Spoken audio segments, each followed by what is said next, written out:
Oi, pessoal! Estamos no 7º episódio do Café com Líder. E hoje a gente tem mais uma história que inspira. A nossa convidada de hoje é a Carla Rossi. Ela é executiva de relacionamento e operações da rede Mater Dei. Quando a gente fala Mater Dei, já é de uma rede que inspira. Inspira pela história, pela excelência, pelo cuidado e que conecta muito com a carreira da Carla que se construiu na rede Mater Dei. A Carla tem uma gestão hospitalar diária aí, e aí a complexidade diária da rotina dela é muito grande. E a geração de valor, ela é muito conectada com a coragem, com a competência técnica e com a visão sistêmica. A liderança da Carla, ela marca por ser uma liderança que equilibra o cuidado com as pessoas ali, a empatia, mas com o rigor. A Carla é aquela líder que desenvolve, que cobra, que cuida e que protege. E isso faz a liderança dela tão inspiradora. Então, vem com a gente, pega seu café, pega seu pão de queijo. Carla, seja bem-vinda ao Café com Líder. Muito obrigada. É um prazer e uma honra em receber esse convite e estar aqui com vocês. Ai, a gente que agradece. Bom, para a gente começar, eu gosto sempre de começar com o que eu acho que é a pergunta que todo mundo traz hoje, né? Para você, qual que é o maior desafio da liderança? E pensando que você está numa posição que é um atendimento, que precisa do acolhimento, que existe uma complexidade e um diária ali da gestão hospitalar. Traz um pouquinho para a gente do que você acha que é o desafio do líder hoje. Eu acho que o desafio do líder hoje é equilibrar o resultado com as conexões humanas, com o reconhecimento. O que a gente tem percebido que hoje as pessoas estão com muita pressa, né? Elas não querem passar e percorrer as fases. Elas estão sem fôlego para esperar, né? Elas querem chegar no fim da linha sem fazer o percurso.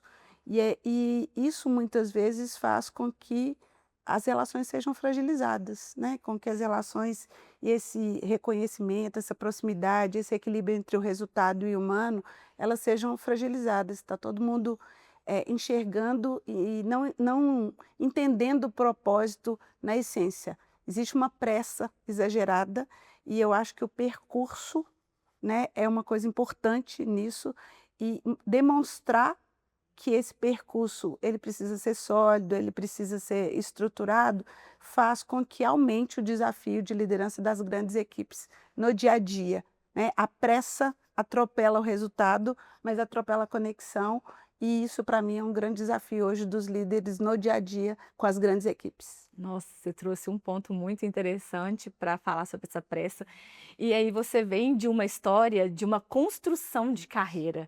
Eu lembro que você, quando a gente conversou, você me trouxe que você começou a trabalhar muito nova e veio para Belo Horizonte para poder começar essa carreira e essa carreira toda dentro do Mater Dei, com essa construção, né? E eu acho que o grande desafio é trazer isso mesmo para as pessoas, como construir isso.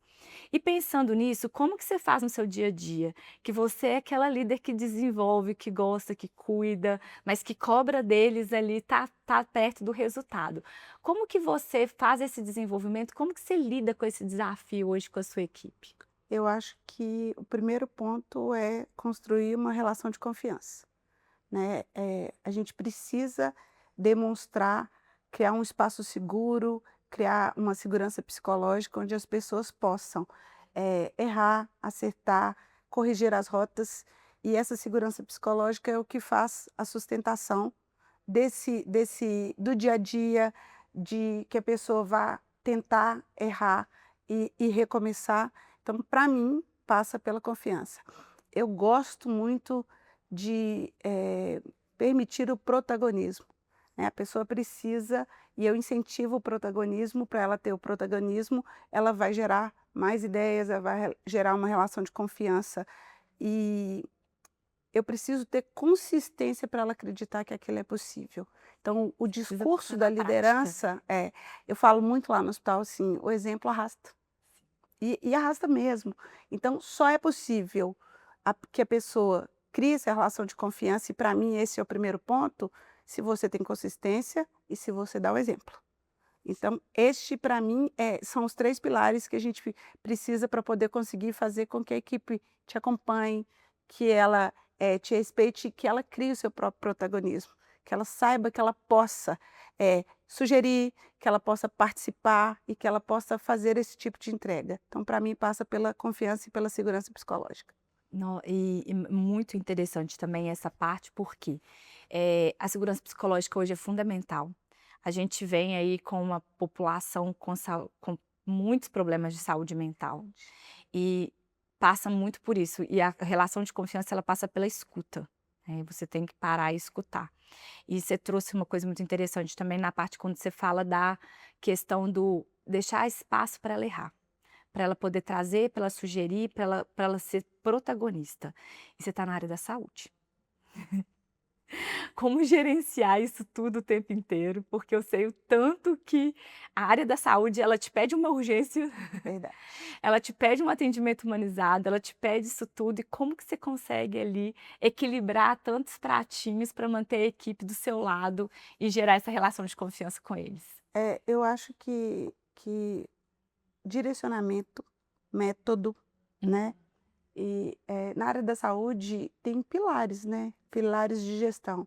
Então, quando você tem um time que você apresenta quais são os itens de qualidade, quais são os protocolos, que você capacita e mostra o caminho, você está, oportunizando, eh, novas estradas sem perder o foco na segurança, né.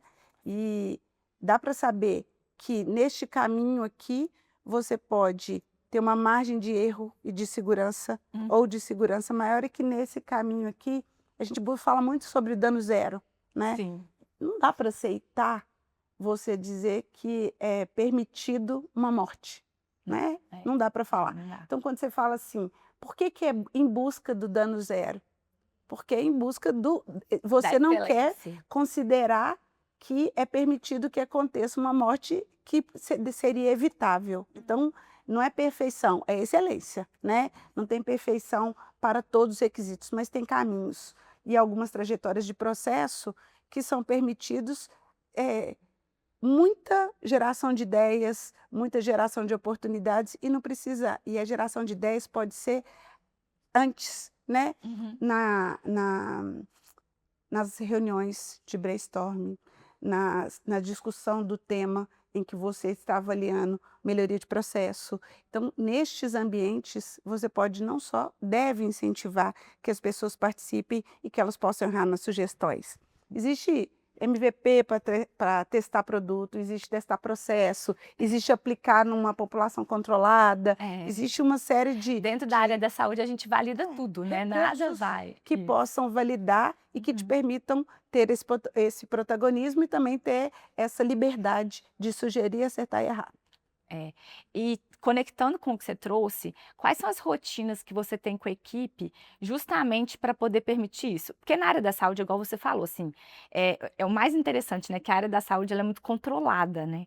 Como você sabe que você tem o paciente e é isso, o risco tem que ser zero ali, a gente tem que buscar excelência o tempo inteiro, então tudo é muito validado, tudo é muito analisado, discutido antes. E quais são os rituais que você tem hoje com a sua equipe para promover isso?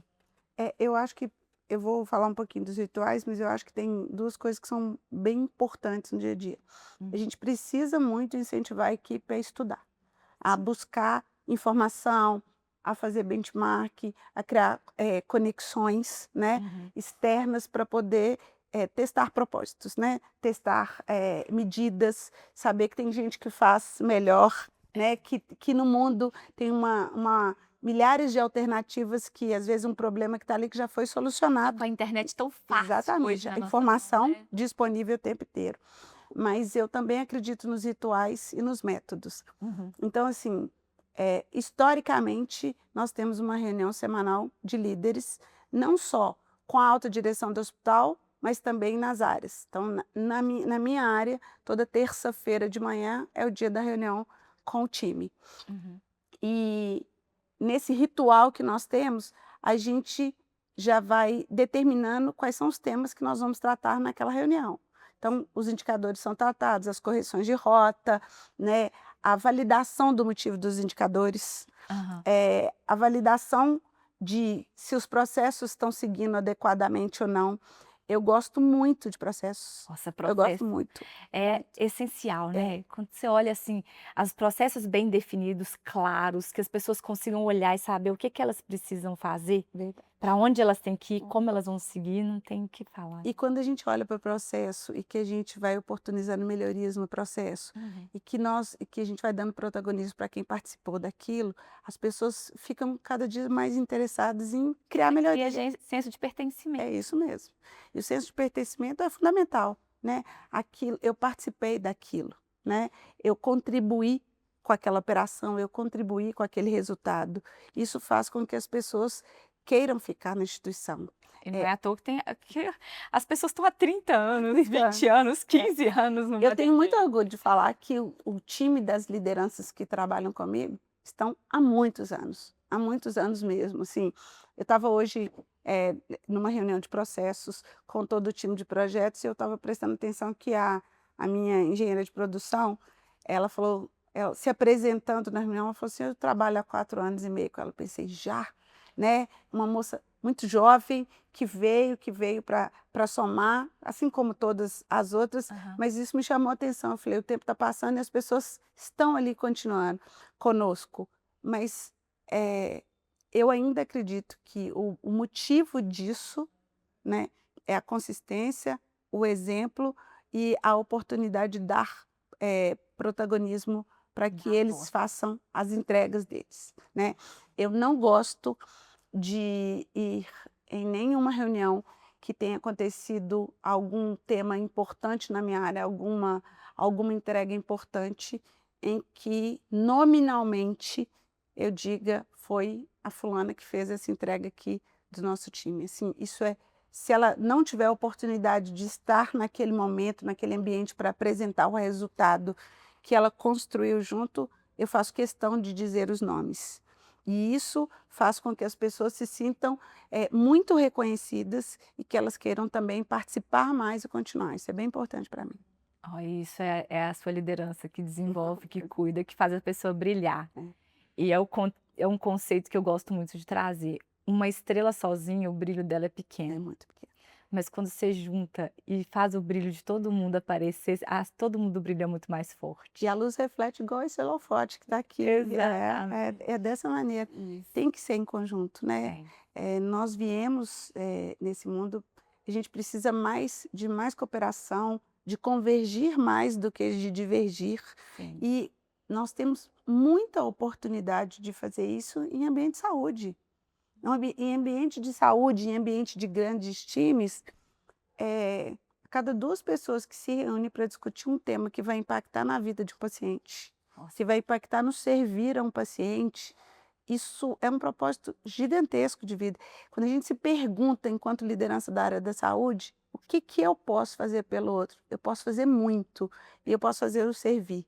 Você precisa acordar, e eu falo que trabalhar na área de saúde é uma escolha, sim. né, você escolhe ir para a área da saúde, você escolhe servir ao outro e conectar com a necessidade, com o propósito. Ninguém entra num hospital, alegre, a não ser para maternidade e para alguns poucos temas. As pessoas entram, para qualquer área de saúde com uma insegurança grande, com Uma medos, muitos medos. ansiedade. E ansiedades. Então, assim, nós precisamos ser colo, precisamos ser cuidado coerente, mas com a equipe é a mesma coisa, É. né. Com a equipe é a mesma coisa, é direção, mas O olhar, o é cuidado, é isso. E essa escuta tão ativa que se tem dito. uma das coisas eu sou muito apaixonada pela área da saúde também. E uma das coisas que eu acho que a área da saúde traz mais forte é propósito. Se tem uma área onde a gente consegue conectar o propósito, a área da saúde a gente conecta, Verdade, porque é salvar a vida. é verdade. É a palavra, é salvar as vidas. As pessoas entram no hospital com aquele olhar. É. E aí, o cuidado é muito interessante de falar também. E eu estava numa aula essa semana com gestores também da área da saúde, e a gente conversando sobre a humanização, e você traz isso muito forte, sobre o quanto a humanização não é só com o paciente, mas é com quem atende o paciente. A pressão que se instala sobre quem está ali no cuidado, ela é muito grande. Então essa humanização que a saúde precisa ter, ela precisa estar com todo mundo. É verdade. E vocês têm você falando, você com a sua fala, com a forma como você lidera, e não é à toa que você tem pessoas com você durante tantos É anos. verdade. É esse cuidado. E conectando com esse cuidado, quais mais rituais você tem para a gente poder voltar um pouquinho? Você falou da reunião da liderança. É. Nós temos reunião de liderança. Eu acredito no feedback diário.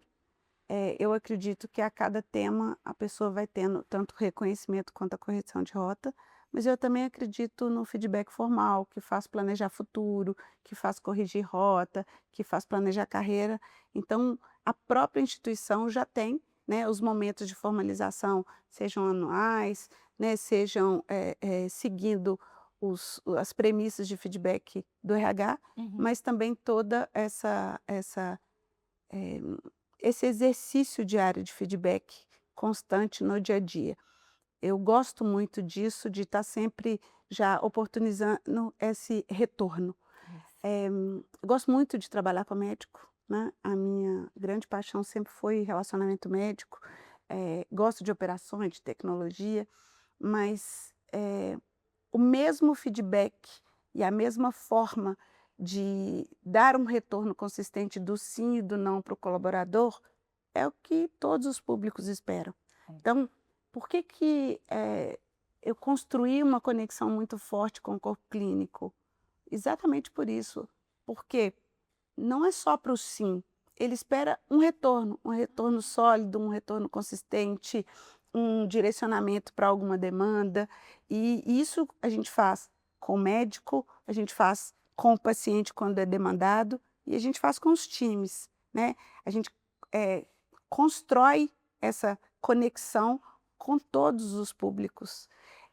Eu falo que quando o hospital chegou nas diversas unidades, né, hoje a gente É, é Bahia, nós são somos Brasil muitos. Central, somos muitos Mater Deis. É. E eu estava falando hoje à tarde, na reunião sobre isso, assim, pegar o que tem de melhor de cada um, acho que o brasileiro faz isso, né, Faz. a cultura, Jeitinho pegar o brasileiro. melhor da cultura de cada um e colocar na mesma. O pão de queijo, né, de Minas Gerais, não é o mesmo pão de queijo lá da Da Bahia, Bahia. mas com certeza o pão de queijo da Bahia tem o tom da Bahia, que mistura o melhor da cultura do pão de queijo de Minas Gerais com o da Bahia. Eu me lembro que uma das últimas vezes que eu estava lá, eu falei: "Olha, aqui nós somos baianeiros, que é a mistura do baiano com o mineiro, quando a gente está naquele lugar". E é isso, a essência de aproveitar o que é melhor de cada um e misturar, seja na cultura, seja no dia a dia, né, quando o que que é bom para um colaborador? Um precisa de autonomia, o outro precisa de espaço e de reconhecimento, então a gente precisa ter essa sensibilidade de entender o que que faz e qual é o propósito e o que que faz aquele colaborador se sentir bem. Um precisa de muita escuta, o outro precisa de muita proximidade. Se a gente consegue ter a sensibilidade de entender qual é a necessidade de cada um e construir e tentar colocar na melhor posição que dê aquela segurança para ele, a gente consegue criar as conexões e construir o propósito de resultados. Eu acho que é isso. E faz o feedback ser fluido. Faz mais. Porque aí você, nem tem aquela questão da dor, né, é tão costume, é tão rotineiro, o olhar para cada um, você sabe a forma de falar com cada um, e fica fácil, né, e fica o ajuste da rota que precisa ser É feito, verdade. o desenvolvimento que precisa ser feito, e vai crescendo, e não é à toa que vocês cresceram na forma como cresceu, né, com uma governança muito bem consolidada. Eu acho que são bons exemplos como esse, que precisam ser olhados para todo mundo, para ser colocado na prática. O processo, o cuidado com as pessoas, isso tudo faz isso acontecer, né. Gostar de gente é uma coisa incrível, né? É. Ele fala assim, amar ao outro, né? Uhum. É muito difícil, né, você conseguir traduzir esse amor que você tem pelo outro, mas isso é o que fortalece as conexões humanas o tempo todo. Então, assim, Sim. a gente precisa, né, entender que isso é fundamental, né, nos servir, né. Sim. Amar ao próximo é uma coisa que a gente precisa conseguir mostrar para ele isso, né, Uhum. o tempo inteiro, no servir, no cuidado, na proximidade, para qualquer um. Pra qualquer um. Para qualquer um. para todos os públicos. Eu gosto muito, eu sou agitada, conversa, então assim, eu tenho um senhor que ele faz caminhada, ele trabalhava na CEMIG. Aham. Há 30 anos ao redor ali do hospital, no mesmo quarteirão. Hã. Nós nos conhecemos desde quando eu comecei, só de passar um pelo outro no passeio, De todo dia, de na todo hora dia. de Eu não chegar. sei o nome dele, ele não sabe o meu nome, Mas o bom dia de mas a ter gente se conhece, porque tem tempo demais que ele está passando por ali, eu vi que ele já se aposentou e ele mora, e a gente se conhece. E isso para mim é de um valor, porque eu olho para ele, ele me reconhece, me cumprimenta, eu cumprimento ele, nós não sabemos o nome um do outro. Então é sobre isso, é sobre até o desconhecido passa a ser conhecido por uma interpretação que a gente faz do outro, e no meu caso a interpretação dele é que eu sei e via que ele trabalhava na CEMIG, que ele passa ali todo dia, ele sabe assim, essa moça trabalha na Mater Dei também. É. E a gente acaba tendo alguma conexão E nesse aí sentido. gera conexão e Isso é com o porteiro, é o bom dia, é o bom né. dia. É o É bom dia. aquela eu lembro que um dos livros que mais mexeu comigo quando eu li foi Como Fazer Amigos e Influenciar Pessoas. E uma coisa que ele falava no livro que para mim fez um sentido na minha cabeça, é que é sorrir. É, sorrir. E sorrir é muito bom. Sorria para a pessoa, sabe, sorria para quem você quer conectar para ela. Você fala: "Gente, como que um sorriso, um bom Muda dia, tudo, muda tudo". muda. E que tudo vai fluir em torno da conexão com as pessoas, para tudo que a gente relaciona Porque hoje. quando você chega num ambiente de trabalho e que a primeira coisa que você dá, né, que você oferece é um sorriso, você já está convidando aquela pessoa a se conectar com você, Sim. né, de qualquer forma. Então, se você sorrir na hora que ele abre, a gente chega, ele fala, já reconhece, sabe, fala: "Ela chegou, vou abrir a portaria para ela Ai. que está aqui", e isso muda Do dia muito de uma para o pessoa, dia de uma pessoa. principalmente quando você está dentro de um setor de É saúde, verdade. que é uma complexidade muito grande, igual você falou, a pessoa não entra ali feliz, Não é. a pessoa ela entra ali para resolver algum problema. Eu falo que o sistema de saúde brasileiro hoje, ele ainda é muito focado no resolver o problema. A gente ainda precisa ser mais preventivo. É. Então a pressão sobre os sistemas para resolver os problemas, as pessoas chegam muito grave. Principalmente os mais velhos, eles não têm essa cultura da prevenção, então eles já chegam em estado muito É grave. verdade. Então esse olhar da conexão com aquilo ali, e que como vai cuidar disso faz muita diferença. Eu nunca vou esquecer da história que você me disse o dia que a gente se conheceu, que você me contou como que o seu olhar humano e a conversa com o marido de uma paciente, você trouxe a segurança ali. De Araxá. Exatamente. Exatamente. Uma seguidora hoje, eu abri uma caixinha de perguntas, para perguntar, falando: "Gente, vou gravar podcast, que vocês gostariam de perguntar para a pessoa?". E eu não falei quem vinha. E aí a pessoa colocou é uma pessoa da área da saúde também, ela colocou para mim, assim, que ela queria entender uma dica de como lidar com a fadiga da decisão. E eu falei: "Gente, a pessoa que vem hoje é uma pessoa que toma decisão graves, sérias, o tempo inteiro, e eu lembrei exatamente da sua história. Então que dica que você dá para ela lidar com a fadiga da decisão?". Essa pergunta é boa.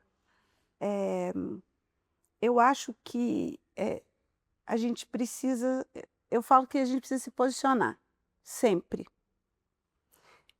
Eu não gosto de ser em cima do muro, e eu falo isso muito, por exemplo, com a minha filha. Eu falo: "Todo mundo precisa se posicionar, porque a pessoa que está em cima do muro, ela Hum, não está em lugar lugar nenhum". nenhum.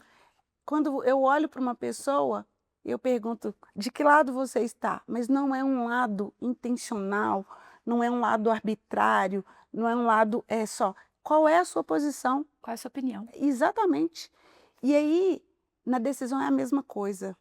Você precisa pensar um rumo, e para tomar uma decisão, principalmente na área da saúde.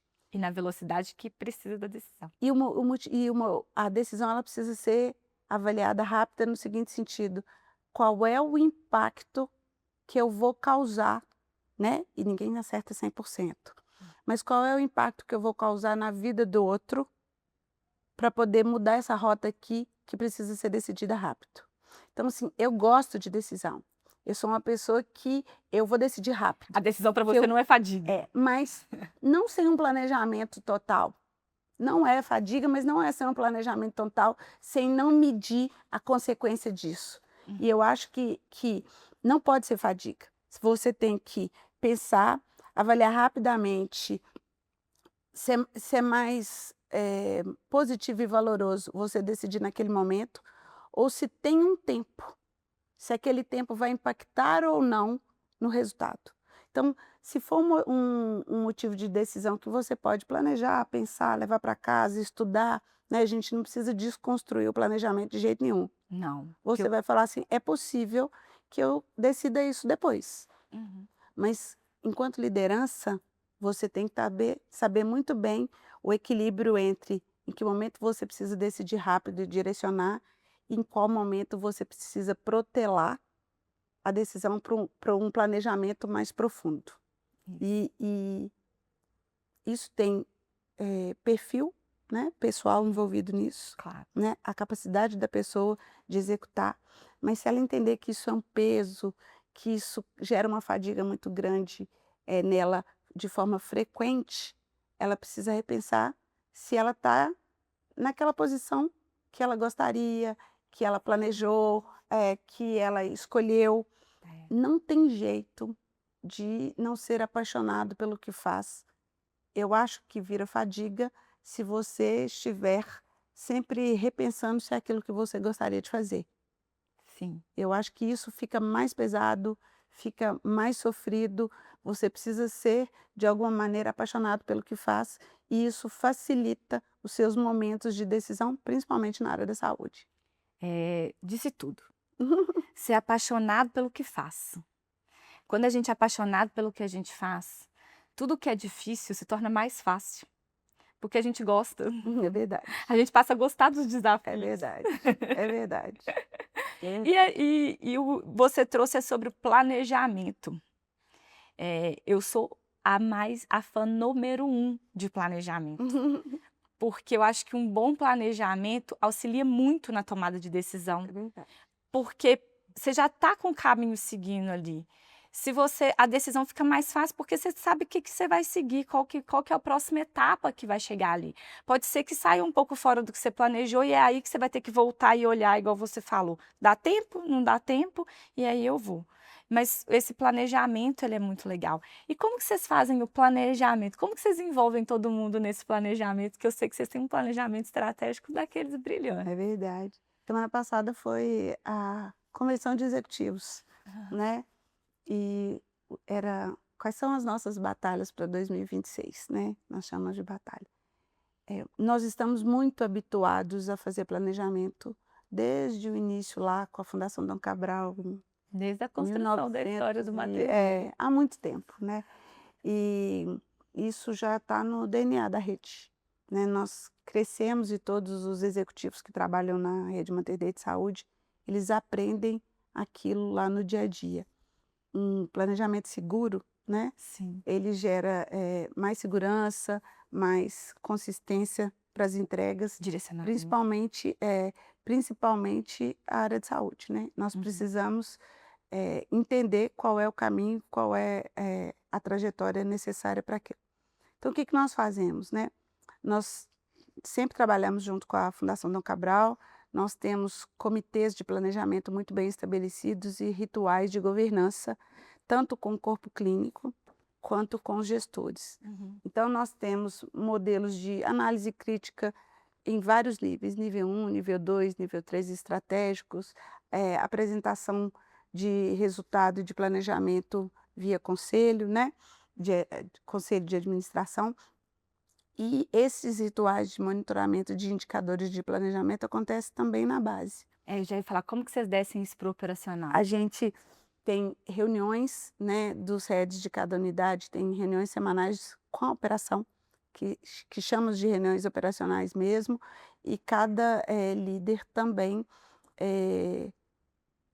faz essa tradução dessas reuniões com seus times nos setores. Você trouxe muito legal, tradução, É para trazer para a língua de cada um. exatamente. E as pessoas passam a conhecer como que elas contribuem com aquilo. Então, quando a gente faz as rodadas de avaliação, de operação, cada um entende qual é a sua participação naquele indicador que ele está traduzido para aquela atividade. A higienização precisa entender qual é a contribuição dela quando ela faz uma limpeza adequada para a segurança do leito, o tempo, né, a métrica do tempo, onde ela vai contribuir com o indicador final que vai ser estratificado e traduzido para cada etapa ou para cada fase do negócio, né, e da área. A gente preocupa muito com a capacitação de cada um para esse entendimento. Nós preocupamos com os rituais também nesse sentido, mas muito com o envolvimento com a comunicação dos diversos líderes nas diversas posições na hierarquia. Precisa destrinchar a comunicação e chegar de forma muito clara para cada um, e a gente aprende a fazer isso através da construção. E também temos muitos sistemas Sim, que têm um acesso trazer muito próximo. dados, Isso, dados em tempo real. exatamente. Muitos sistemas de planejamento, inclusive, e de tradução dos indicadores no dia a dia para poder fazer a construção dos planejamentos estratégicos. Você trouxe o essencial para mim na sua fala, que foi quando você falou o seguinte: a pessoa precisa saber onde o trabalho dela afeta naquele resultado. Então, eu tenho certeza que cada um que escuta enxerga toda a rede Mater Dei, que virou gigante hoje, ela se sente parte daquele resultado, Não é verdade? porque ela sabe onde o que ela faz vai, o que ela faz, onde que ele vai afetar. E o papel do líder para essa tradução é muito importante, né? Muito, é a liderança quem faz. Eu sempre falo isso. Eu trabalho com planejamento estratégico de empresas e eu falo que, e até o podcast ele veio, o Café com Líder ele surgiu justamente porque eu fazendo planejamentos estratégicos, eu via que bons planos não iam para frente sem bons líderes. É verdade. E aí a ideia de trazer bons líderes para compartilhar é porque não adianta você fazer um bom plano se o líder não souber levar para a equipe É aquilo. verdade. Se não souber tocar onde falar, como falar. E a língua, e como que são diferentes, né? Você que tem áreas diferentes sabe que cada um tem que saber falar com cada um, porque cada turma é como se falasse uma língua diferente dentro daquele contexto. E a gente precisa gostar de comunicar, nós precisamos gostar de ouvir, né? De ter esse tempo com o colaborador, para ele entender, para ele assimilar, para traduzir da forma adequada.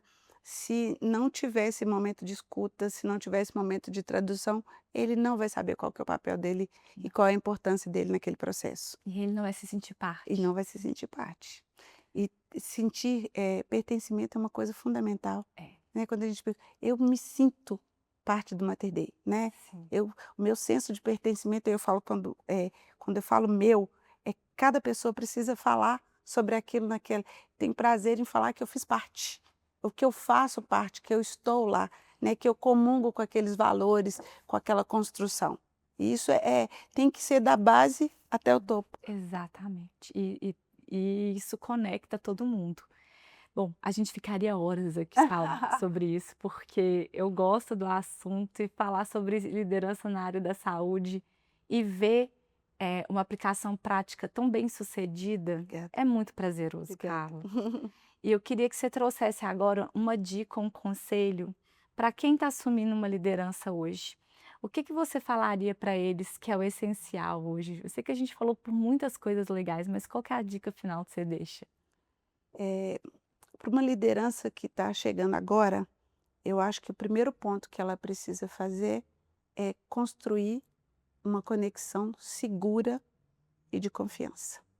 Só é possível que a pessoa siga com você caminhando junto se você for consistente entre o exemplo, né? Que para mim, eu não canso de repetir isso, que o exemplo arrasta, é a prática. Você precisa ser consistente e dizer o seguinte: eu estou te pedindo para fazer o que eu faço, ou eu estou te orientando. Não, você não pode divergir da rota, você não vai conseguir que as pessoas sigam se você não der o exemplo. Isso, para mim, é o fundamental. E o líder que quer ter resultado, que quer fazer uma construção, ele precisa ser o exemplo e ele precisa criar a confiança ou ganhar a confiança do outro a partir do exemplo. Então, percorra as fases com calma, não perca o fôlego, entenda que é preciso Construa. passar por essa construção para chegar no resultado. Não precisa ter uma pressa desenfreada para chegar no resultado. Vai chegar, né? Tenha essa paciência para poder construir e percorrer o caminho. Percorrer o caminho, ele gera amadurecimento, ele gera uma maturidade e uma construção que faz com que o outro te reconheça, faz com que o outro olhe e fale assim: olha, aquela trajetória ali foi Legado. incrível, foi bacana, e eu estou deixando um legado porque ela cumpriu cada passo de uma maneira que fez ela chegar onde ela está hoje. E construir propósito é isso, né? Sim, Porque senão a vida não vai valer a pena. não vale. A gente tem que andar junto, E celebrar as conquistas. celebrar muito e reconhecer. Exato. Né, e reconhecer o que precisa ser reconhecido. Eu tenho uma felicidade muito grande de ter sempre trabalhado com equipes imensas, imensas. E eu brinco que eles falam assim, eles conhecem até o caminhar da pessoa, mas só conhece porque tem proximidade, porque tem conexão, porque tem, uma certa intimidade do trabalho no dia a dia, né. A gente só tem intimidade com o que a gente conhece profundamente, não é assim? É, A gente só cria conexão com o que a gente conhece. com certeza. Então, se a gente não conhece a equipe, não conhece o colaborador, você não vai criar intimidade nem conexão. E isso não os líderes precisam aprender que é importante. As relações precisam ser genuinamente humanas. Muito bom. Então, você fecha muito bem com relações genuinamente humanas. Muito obrigada por esse papo tão legal, tão inspirador, que a sua história ajude outras pessoas a criar boas práticas de liderança. Então, gente, escuta, compartilha, troca, manda para quem vocês acham que pode aprender um pouquinho mais com a gente aqui. Muito obrigada, Eu que Carla. agradeço de coração. Um beijo para vocês.